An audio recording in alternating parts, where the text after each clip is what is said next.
एक छोटे से गांव में एक विधवा अंधी औरत रहती थी।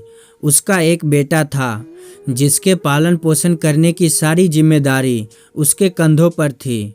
वह अपने बेटे को पढ़ा लिखा कर एक बहुत बड़ा आदमी बनाना चाहती थी, इसीलिए उसने उसका दाखिला गांव के सबसे अच्छे स्कूल में किया।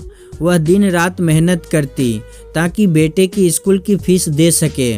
लड़के के स्कूल के बच्चे उसकी माँ के बारे में जानते थे। वे सब उसे अंधी का बेटा कहकर चिढ़ाते थे। लड़का इससे बहुत परेशान था। उसे अपनी माँ पर शर्म आने लगी थी। वह उसके साथ कहीं भी जाने आने से कतराने लगा था।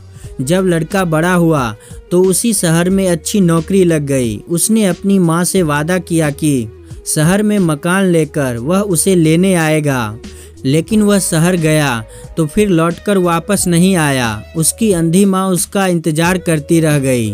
कई महीने बीत गए, लड़के की कोई खबर नहीं आई। एक दिन उस अंधी बुढ़िया को नहीं रहा गया और वह बेटे से मिलने शहर पहुंच गई। पूछते पूछते वह बेटे के ऑफिस तक पहुंची। वहां सिक्योरिटी गार्ड ने उसे रोक दिया।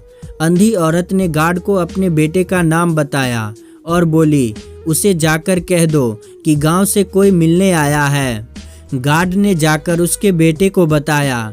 बेटे ने ऑफिस की खिड़की से देखा तो उसे अपनी माँ गेट के बाहर खड़ी नजर आई। वह ऑफिस में सबके सामने अपनी माँ की वजह से शर्मिंदा नहीं होना चाहता था। उसने कहला दिया कि वह ऑफिस में नहीं है। अंधी औरत वहां से चली गई। शाम को वह लड़का ऑफिस से घर जाने के लिए निकला।